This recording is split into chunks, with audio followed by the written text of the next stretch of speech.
Good morning to all. Welcome to Karnataka LMS e-content. I am Nagvanenu, Assistant Professor of English, Department of Technical and Collegiate Education. In today's class, I am going to explain chapter 1 and 2 of the novel The Return of the Native, written by Thomas Hardy.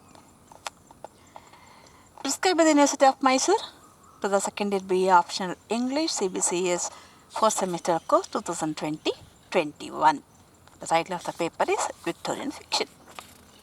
Chapter 1 begins with this poem of Hardy.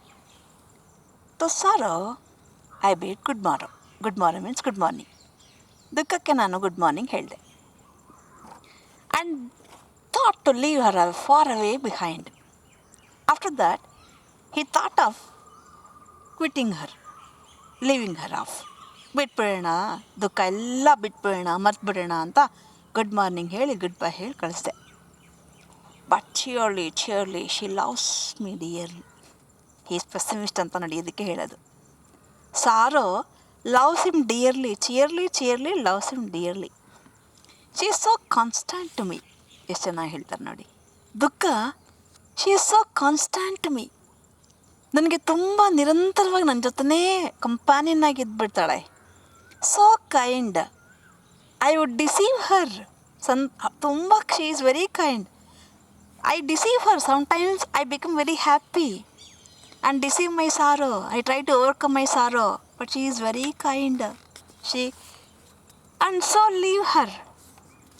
And but she is so constant and so kind. ನಾನು I deceive her, I leave her, but she is so constant, so kind. Book first. The title of the first chapter is The Three Women, a Face on Which Time Makes But Little Impression.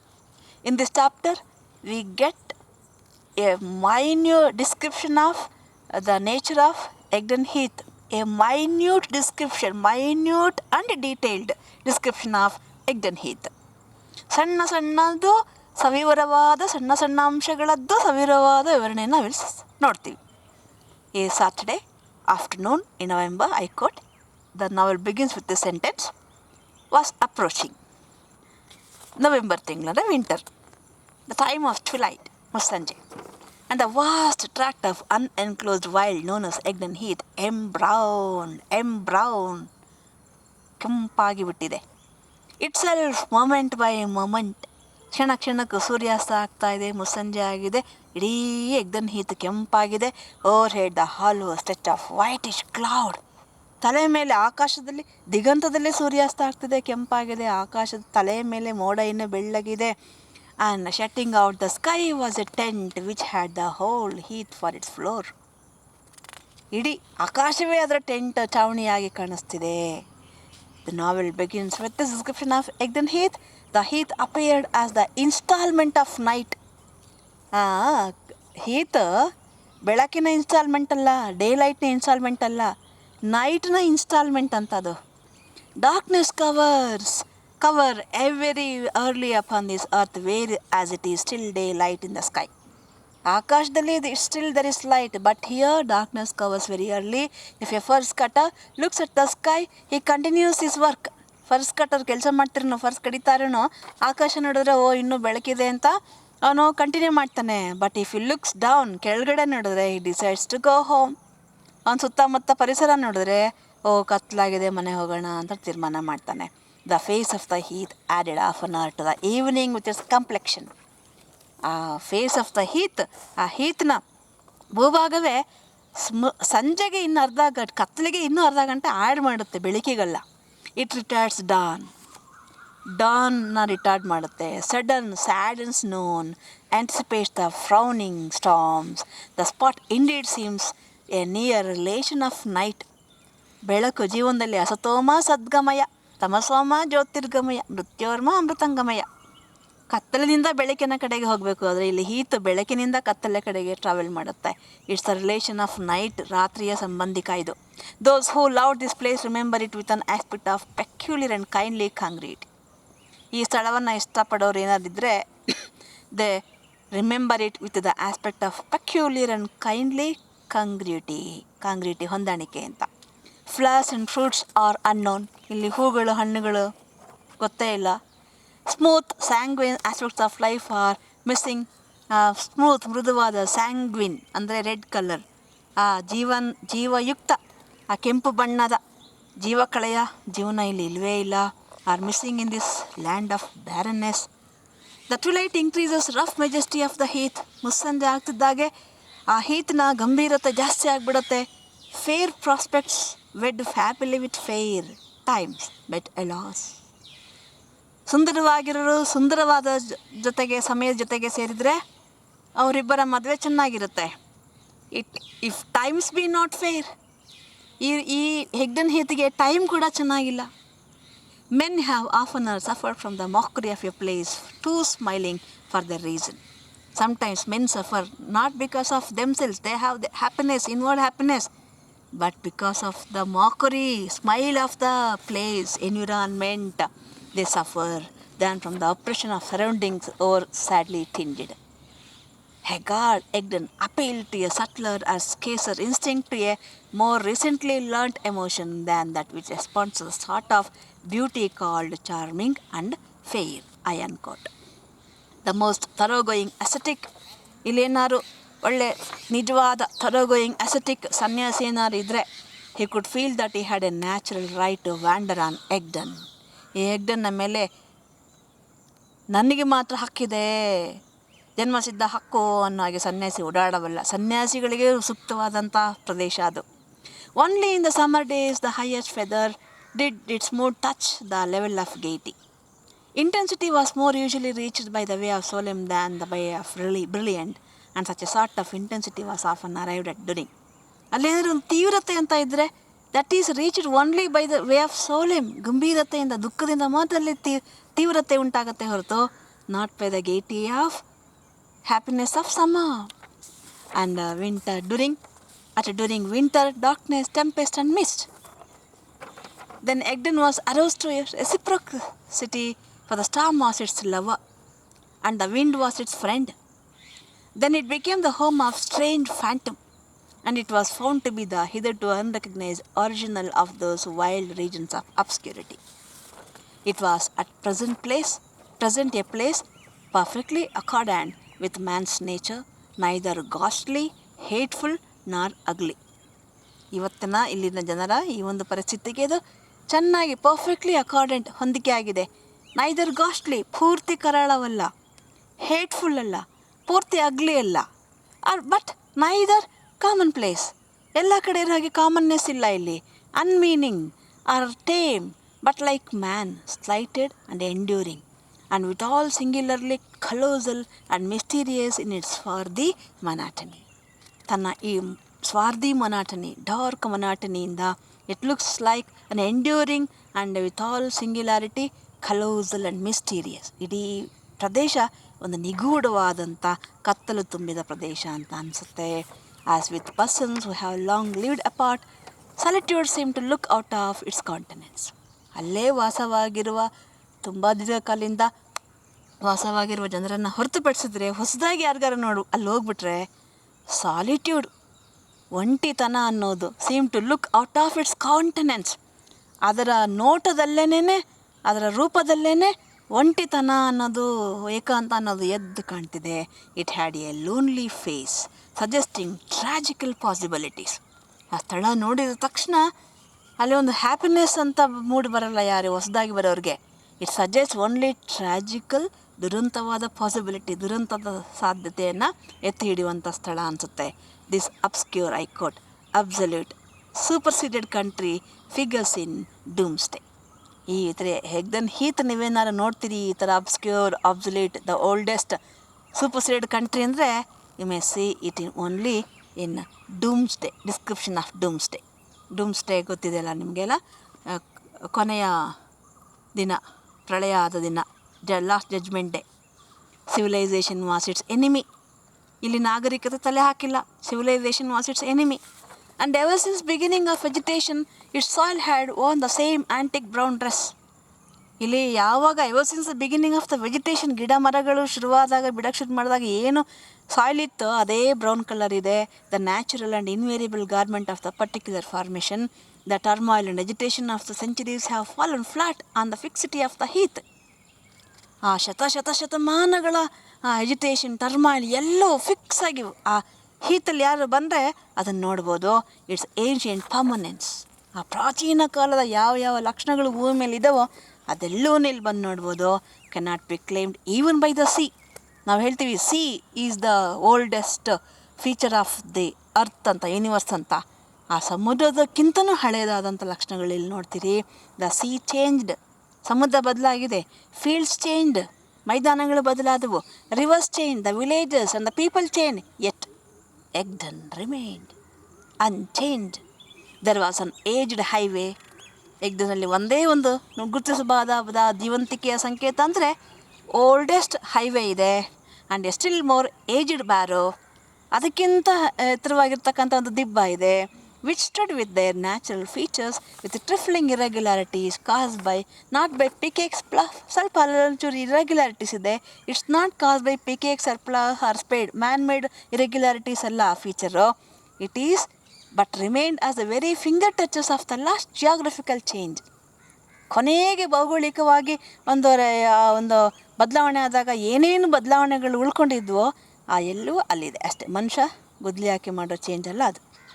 This highway travels the lower levels of the heath. ಕೆಳಗಡೆ ಆ ದಿಬ್ಬದ ಆ ಬೆಟ್ಟ ಗುಡ್ಡಗಳ ಎಗ್ಡನ್ ಹೀತ್ನ ತಳಭಾಗದಿಂದ ಮೇಲೆವರೆಗೆ ಆ highway ಹೋಗುತ್ತೆ. From horn horizon to another. Malenadu ಬೆಟ್ಟ ಪ್ರದೇಶಗಳನ್ನ ಪ್ರಯಾಣ ಮಾಡಿದ್ರೆ ಗೊತ್ತಾಗುತ್ತೆ ಬೆಟ್ಟ ಸುತ್ತಾಕೊಂಡು ಹೇಗೆ ನಾವು ಮೇಲೆ ಹೋಗ್ತೀವಿ, ರಸ್ತೆ ಮಾಡ್ತಾರೆ ಅಂತ. On the evening under consideration it would have been notice that though the gloom had increase sufficiently to confuse the minor features of the heath, the white surface of the road remained almost as clear as ever. The gloominess of the heath may deceive a newcomer or the people who are living there, but the white surface of the road remained always the same. ಆ ರಸ್ತೆ ಗುರ್ತಿಟ್ಕೊಂಬಿಟ್ರೆ ಸಾಕಷ್ಟೆ, ಅಲ್ಲಿ ಯಾವುದೇ ಬದಲಾವಣೆ ನಮಗೆ ನೋಡಲ್ಲ. Now it is awaiting one last crisis. ಆ ರಸ್ತೆ ಅಥವಾ Egdon heath, it is awaiting one last crisis. ತನ್ನ ಒಂದು ಕೊನೆಯ ಒಂದು ಕ್ರೈಸಿಸನ್ನು, ಸಂದಿಗ್ಧತೆಯನ್ನು, ಸಂಘರ್ಷವನ್ನು ಎದುರಿಸಲಿಕ್ಕೆ ರಸ್ತೆ ರೆಡಿಯಾಗಿದೆ. ಅದೇನು ಸಂಘರ್ಷ ಅನ್ನೋದನ್ನು ಮುಂದಿನ ಚಾಪ್ಟ್ರಲ್ಲಿ ನೋಡೋಣ. Chapter 2, humanity appears upon the scene. ನಾವು ಇಷ್ಟೊತ್ತು there is no description of any human being. We got only the description of the Egdon Heath. It's melancholy, it's very depressive, and it's very unhappy description of the nature. Not lively, very dreadful, yes, dry ಅಂತಲೇ ಹೇಳ್ಬೋದು. ಈಗ ನೋಡೋಣ, ಅಲ್ಲಿ ಜನ ಕಾಣಿಸ್ಕೊಳ್ತಾರೆ. An old man walks along the road. He is a man with bent shoulders, white-headed as a mountain and faded in general aspect. He wears a glazed hat, an ancient boat cloak, and shows his brass buttons bearing an anchor upon their face. He is holding a silver-headed walking stick as a veritable third leg. ಕೈಲಿ ಒಂದು silver-headed walking stick ಇಟ್ಕೊಂಡಿದ್ದಾರೆ, ಅದು ಅವ್ರನ್ನ ಮೂರನೇ ಕಾಲು. One can say that he had been in his day a naval officer. ಅವನ hat, ಅವನ coat, ಬಟನ್ಸಲ್ಲಿರ್ತಕ್ಕ anchor ಚಿಹ್ನೆ ಅದೆಲ್ಲ ನೋಡಿದ್ರೆ ಆತ ತನ್ನ ಯೌವನದ ದಿನಗಳಲ್ಲಿ ನೇವಲ್ ಆಫೀಸರ್ ಆಗಿದ್ದ ಅಂತ ನಾವು ಅವೊಬ್ಬರು ಗುರುತಿಸ್ಬೋದು. Of some sort or other, he frequently stretches his eyes to know the distance that he has to traverse. ಆತ ತಾನು ಪ್ರಯಾಣ ಮಾಡಬೇಕಾಗಿರ್ತಕ್ಕಂಥ ದೂರದ ದಾರಿಯನ್ನು ಪದೇ ಈ stretches his ice and he is measuring the distance that he has to traverse. As a long distance, he discerns a spring van going in the same way as that in which he himself is going. ಆತ ನೋಡ್ತಾನೆ, ದೂರಕ್ಕೆ ಒಂದು ಸರಿ ನೋಡಿದಾಗ ಅಲ್ಲಿ ಒಂದು van ಹೋಗ್ತಿರುತ್ತೆ. ಅದನ್ನು ನೋಡಿದಾಗ ಆತನಿಗೆ ಅದನ್ನು ಗಮನಿಸ್ತಾನೆ ಆ್ಯಂಡ್ ಅದರ ಬಳಿಗೆ ಹೋಗ್ತಾನೆ. The scene when is only atom of life. ಅಲ್ಲಿ ಏನಾದ್ರು ಜೀವಂತಿಕೆ ಇದ್ದರೆ, ಜೀವಿಗಳು ಓಡಾಡ್ತಿದ್ರೆ ಆ ವ್ಯಾನ್ ಮಾತ್ರ ಜೀವಿಗಳ ಒಂದು ಉದಾಹರಣೆ ಅಷ್ಟೇ. And in the unrecognized wilderness of the heath, the old man goes to the van and finds that the traveler is a riddle man. ಹತ್ರ ಹೋಗ್ತಾನೆ, ಅಲ್ಲಿ ನೋಡಿದಾಗ ಟ್ರಾವೆಲರ್ ಒಬ್ಬ ರಿಡಲ್ ಮ್ಯಾನ್ ಅಂತ ಗೊತ್ತಾಗುತ್ತೆ. A person whose occasion is to supply farmers with redding for their sheep. ಕುರಿಗಳನ್ನು mark ಮಾಡಲಿಕ್ಕೆ ಬೇಕಾಗಿರುವ ಬಣ್ಣವನ್ನು ಸಂತೆಗೆ ಹೊಡ್ಕೊಂಡು ಹೋಗ್ಲಿಕ್ಕೆ ಅವಾಗ ಕುರಿಗಳ ಮೇಲೆ ಬರಿಬೇಕಲ್ಲ ನಂಬರು ಅಥವಾ ಏನಾರು ಚಿಹ್ನೆಗಳನ್ನ, ಅದಕ್ಕೆ ಬಣ್ಣವನ್ನು ರೆಡ್ ಕಲರ್ ಬಣ್ಣವನ್ನು ಸಪ್ಲೈ ಮಾಡ್ತಕ್ಕಂಥ ಒಬ್ಬ riddle man. He is one of classes rapidly becoming extinct in Wessex. ಈ ಒಂದು ವರ್ಗ ಈಗಾಗಲೇ ವೆಸೆಕ್ಸಲ್ಲಿ it's being extincted. He is a curious, interesting and nearly perished link between absolute forms of life and those which generally prevail. A riddle man, he is the link between the extincting class and the generally prevailing, the new class. The old man greets the riddle man, who replies in a sad, occupied tones. Greet ಮಾಡಿದ್ರೆ ಅದು ತುಂಬ ದುಃಖದಿಂದ ಮತ್ತು ಏನೋ ಆಲೋಚನಾ ಮಗ್ನನಾಗಿ ಅವರಿಗೆ ಪ್ರತಿಕ್ರಿಯೆ ಕೊಡ್ತಾನೆ. He is young, his face is nearly handsome. ಇನ್ನು ಯುವಕ, nearly handsome, not fully handsome. His eyes are blue and keen, ತೀಕ್ಷ್ಣವಾದ ಕಣ್ಣುಗಳು, ನೀಲಿ ಕಣ್ಣುಗಳು. He has thin lips but neither whisker nor moustache. ಮೀಸೆನೂ ಇಲ್ಲ, ಗಡ್ಡನೂ ಇಲ್ಲ. He is cloth in tight fitting suit of corduroy, excellent quality corduroy suit ಹಾಕ್ಕೊಂಡಿದ್ದಾನೆ. Not much worn, ಹಳೇದಾಗಿಲ್ಲ. Well chosen for his purpose but is deprived of its original colour by his trade. ಒಳ್ಳೆ ಅವನ ಪರ್ಪಸ್ಸಿಗೆ ಒಳ್ಳೆ ಬಟ್ಟೆನೇ, ಆದರೆ ರೆಡಲ್ man ಅಲ್ವಾ, ರೆಡ್ ಕಲರ್ ಇದು ಮಾಡಿ ಬಣ್ಣ ರೆಡ್ ಆಗಿಬಿಟ್ಟಿದೆ. It's an well to do air about the man suggested that is not poor for his degree. ನೋಡಲಿಕ್ಕೆ ಅವನು ಈ ಡಿಗ್ರಿನಲ್ಲಿ ರೆಡಲ್ ಮ್ಯಾನ್ ಕೆಲಸ ಮಾಡ್ತಿದ್ದಾನಲ್ಲ, ಅವನ ಅಪಿಯರೆನ್ಸು, ಅವನ ಲುಕ್ಕೆಲ್ಲ ನೋಡಿದ್ರೆ ಔಟ್ಲುಕ್ ಎಲ್ಲ, he is not a man suitable to this profession. He is higher than his degree. The natural query of an observer would have been one, why should such a promising being as this have hidden his prepossessing exterior by adopting that singular occupation? Exterior ನೋಡಿದ್ರೆ he looks very highly dignified and highly standardized status ಸೇರಿರ್ತಕ್ಕಂಥ ಮನುಷ್ಯನ ಥರ ಇದ್ದಾನೆ. Why he has chosen this profession, occupation ಅಂತ ಯಾರಿಗೆ ಆಗಲಿ ಅನಿಸ್ಬಿಡುತ್ತೆ. He shows no inclination to talk, although they walk side by side. ಪಕ್ಕದಲ್ಲೇ ನಡ್ಕೊಂಡು ಹೋಗ್ತಿದ್ದಾರೆ, ಆದರೆ ಅವ್ನಿಗೆ ಯಾವುದೇ ಒಲವಿಲ್ಲ ಕ್ಯಾಪ್ಟನ್ ಜೊತೆ ಮಾತಾಡಲಿಕ್ಕೆ. The traveller seem to desire company but they walk in silence. ಅವ್ರಿಗೆ ಕಂಪ್ನಿ ಬೇಕಷ್ಟೇ, but they walk in silence. Little man again and again goes to the window of his van, looks in to the it, he repeats it for the 5th time. ಪದೇ van ಬೆಳಿಗ್ಗೆ ಹೋಗ್ತಾನೆ, ಕಿಟಕಿಲಿ ಏನೋ ಇಣಕ್ಕೆ ನೋಡ್ತಾನೆ, ವಾಪಸ್ ಬರ್ತಾನೆ. 5 ಸಾರಿ ಹಿಂಗೆ ಮಾಡಿದಾಗ ಕ್ಯಾಪ್ಟನ್ ಇವ್ರು ಕೇಳ್ತಾರೆ old man, if he has something inside besides his load, ನಿಮ್ಮ ಲೋಡ್ ಜೊತೆಗೆ ಏನಾದ್ರು ಇದೆಯಾ ಬೇರೆ ಅಂತ. And he replies that he has a woman who has gone asleep, ನಿದ್ದೆ ಮಾಡ್ತಿದ್ದಾಳೆ, ಅವಳು ಹೆಂಗಸಿದ್ದಾಳೆ. ದ ಓಲ್ಡ್ ಮ್ಯಾನ್ ಆಸ್ if she is a young man, his wife, ನಿನ್ನ ಹೆಂಡ್ತಿನಾ, ಚಿಕ್ಕವಳ? He replies that she is above his match, ಅವಳು ನನಗೆ ಮ್ಯಾಚ್ ಆಗೋ ಹುಡುಗಿ ಅಲ್ಲ, she is above my match. And ask him, why should I tell you, ನಿಮ್ಗೆ ಯಾಕೆ ಅದೆಲ್ಲ ಹೇಳಬೇಕು? The old man as him why he should not tell, ಯಾಕೆ ಹೇಳ್ಬಾರ್ದು? And what harm he can do to him or her, ಹೇಳಿದರೆ ನಾನು ನಿನಗೇನು ತೊಂದರೆ ಕೊಡ್ತೀನಿ, ಅವಳಿಗೇನು ತೊಂದರೆ ಕೊಡ್ತೀನಿ, ಯಾಕೆ ಹೇಳ್ಬಾರ್ದು? The riddle man looks the old man in the I and at his face says that he knew her before that day. ನನಗೆ ಅವಳಿಗೆ ಇವತ್ತಿಗಿಂತ ಮುಂಚೆ ಗೊತ್ತೋ, ಪರಿಚಯ ಹಳಬಳೋ, though it would have been better if he had not known her, ಅವಳು ಗೊತ್ತಿಲ್ಲದೇ ಚೆನ್ನಾಗಿತ್ತು ನನಗೆ. But she is nothing to him, ನನಗೆ ಏನೂ ಸಂಬಂಧ ಇಲ್ಲಪ್ಪ. ಹಿ ಈಸ್ ಟು ಹರ್, ನಾನು ಅವಳಿಗೆ ಸಂಬಂಧಿಕ ಅಲ್ಲ, ಅವಳು ನನಗೆ ಸಂಬಂಧಿಕಳಲ್ಲ. And he would not have been in his van if any better carriage had been there. ಇದಕ್ಕಿಂತ ಒಳ್ಳೆ ವ್ಯಾನ್ ಸಿಕ್ಕಿದ್ರೆ ಅವಳು ನನ್ನ ವ್ಯಾನಲ್ಲಿ ಇರ್ತಿರ್ಲಿಲ್ಲ, ತಿಳ್ಕೊಳ್ಳಿ ಅಷ್ಟೆ. The old man asks him why did he pick her up, ಎಲ್ಲಿ ಅವಳನ್ನು ಹತ್ತಿಸ್ಕೊಂಡೆ? The riddle man says that it was at ಏಂಜಲ್ ಬರಿನಲ್ಲಿ ಹತ್ತಿಸ್ಕೊಂಡೆ, Anglebury. The old man says that He knows town well and asked him what she was doing there. Anglebury ನಂಗೆ ಗೊತ್ತಪ್ಪ, ಅಲ್ಲೇನು ಮಾಡ್ತಿದ್ದವಳು. Little man tells him not to gossip about. ಸುಮ್ಮನೆ gossip ಎಲ್ಲ ಮಾಡ್ಕೊಂಡು ಕುತ್ಕೋಬೇಡ್ರಿ ನೀವು. ಶೀ ಈಸ್ ಟಯರ್ಡ್, ನಿದ್ದೆ ಮಾಡ್ತಿದ್ದಾಳೆ, ಆಯಾಸಗೊಂಡಿದ್ದಾಳೆ. Tired to death and not at all well, ಪಾಪ ಹುಷಾರಿಲ್ಲ. And is so restless and has dropped off in to a nap. ಪಾಪ ಮಲಗಿದ್ದಾಳೆ, ನ್ಯಾಪ್, ನಿದ್ದೆ ಮಾಡ್ತಿದ್ದಾಳೆ. ಅಬೌಟ್ ಅನ್ ಅವರ್, 1 ಗಂಟೆಯಿಂದ agone. It will do her good. And added that she is a nice looking girl. ತುಂಬ ಒಳ್ಳೆ ಹುಡುಗಿಯವಳು. The old man ಆಸ್ with interest if he may look in upon her. ತುಂಬ ಚೆನ್ನಾದಲ್ಲೇ ಹುಡುಗಿ, ನೈಸ್ ಲುಕಿಂಗ್ ಅಂದಾಗ ನಾನು ನೋಡ್ಬೋದಾ ಅಂತ ಕೇಳ್ತಾರೆ old man.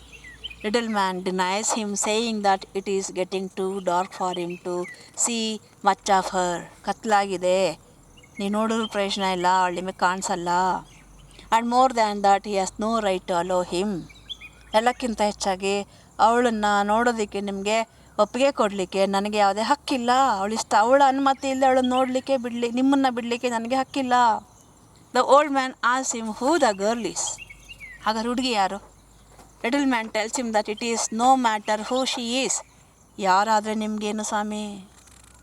The old man ಆಸ್ if she is the girl of Blooms. ಆ್ಯಂಡ್ ನೋಡ್ರಿ ಹೆಂಗೆ ಹುಡುಗಿರನ್ನೇ ಮಾಹಿತಿ ಬೇಕು. ಅವನು ಅವಾಯ್ಡ್ ಮಾಡ್ತಾನೆ, ಇವ್ರು ಬಿಡ್ತಾ ಇಲ್ಲ. ಹೆಸ್ರೇನು ಅಂತಾರೆ, ಹೆಂಡ್ತಿನ ಅಂತಾರೆ, ಇನ್ನೇನೇನೋ ಕೇಳಿ ನೋಡ್ಬೋದಾ ಅಂತಾರೆ. ಇಲ್ಲ ನಿಮ್ಗೆ ಯಾಕೆ ಅಂತ, ಹುಡುಗಿ ಯಾರು ನಿಮ್ಗೆ ಯಾಕೆ ಅಂತ ಅವ್ರು ಹೇಳ್ತಾರೆ. She is the girl of Blooms End. If she is the girl of Blooms End, old man ಕೇಳ್ತಾರೆ. If she is the girl of Blooms End ಹುಡುಗಿನ ಅವಳು. He has been talked about more or less lately. ತುಂಬ ಅವಳ ಬಗ್ಗೆ ಮಾತನಾಡ್ತಿದ್ದಾರೆ. If so he knows her. ಆ ಹುಡುಗಿಯಾಗಿ ನಂಗೆ ಗೊತ್ತವಳು. And I can guess what has happen. ಏನಾಗಿದೆ ಅಂತ ನಾನು ಗೆಸ್ ಮಾಡಬಲ್ಲೆ. But the little man refuses to confirm it.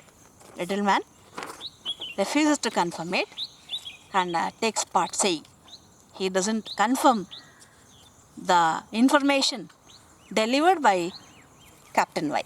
He just say good night and takes leave of him. Good night. The elder traveller replies and proceeds on his way as before. The little man sits for a while and looks at the barrow. He observes a form standing motionless as the hill beneath.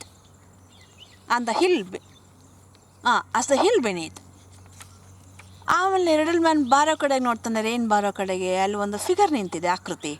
It is as motionless as the hill. ಕೆಳಗಡೆ ಇರ್ತ ಗುಡ್ಡದಷ್ಟೇ ನಿಶ್ಚಲವಾಗಿ ನಿಂತಿದೆ. Suddenly the form gives up its fixity. ಗಟ್ಟಿಯಾಗಿ ನಿಂತಿದ್ದ ಆ ಆಕಾರ ತನ್ನ ಚಲನೆ ಚಲಿಸದೇ ಇದ್ದದ್ದು ಫಿಕ್ಸಿಟಿನ it gives up its fixity and descends on the right side of the barrow. Descend ಎಳೆಯೋದು, ದೆನ್ ವ್ಯಾನಿಷಸ್, ಮಾಯ ಆಯಿತು. The movement of the form clearly shows that the characteristics of the figure as women's. ಆ ಮೂಮೆಂಟ್ಸಲ್ಲೇ ಗೊತ್ತಾಗ್ತದೆ little ಮ್ಯಾನ್ಗೆ that the form or the figure, the characteristics of the movement itself shows that form is that of a woman. ಅದು ಒಂದು ಹೆಣ್ಣಿನ ಆಕೃತಿ ಅಂತ ಗೊತ್ತಾಗ್ತಿದೆ. The reason of the sudden displacement of the form appears. Why that form suddenly displaced? ಅಲ್ಲಿಂದ ಯಾಕೆ ಅದು ಹೊರಟೋಯ್ತು ಅಂತ ನೋಡಿದಾಗ ಅಬ್ಸರ್ವ್ ಮಾಡ್ತಾನೆ. One by one newcomers begin to gather on the heath and that woman is avoiding those new comers. ಒಬ್ಬೊಬ್ಬರಾಗಿ newcomers heath ಮೇಲೆ ಬರ್ತಿದ್ದಾರೆ. And that woman wants to avoid those new comers. The little man's imagines that the solitary figure has something more interesting, more important, more likely to have a history worth knowing than those new comers. Little man ಅಂದ್ಕೊಳ್ತಾರೆ ಏನಂತ, that solitary figure, she has something more interesting, more important, more likely to have a history worth knowing than those new comers. ಆ new comers okay, ಅರೆ ಇದು she is a woman, she seems to be a woman. And moreover why she is standing there with that much fixity. He becomes very curious and he thinks that she has an interesting and important history to know. So in this way, we are indirectly introduced to Eustacia Y, and we are introduced to the little man, the most important character in the novel, and the Captain Y. And also indirectly we are introduced to another woman who is going to play an important role in this novel. Indirectly, she is introduced as a sleeping woman in the van. I think you have understood the explanation of this chapter. If you have any doubt or query, post it in the comment box. Take care. Bye.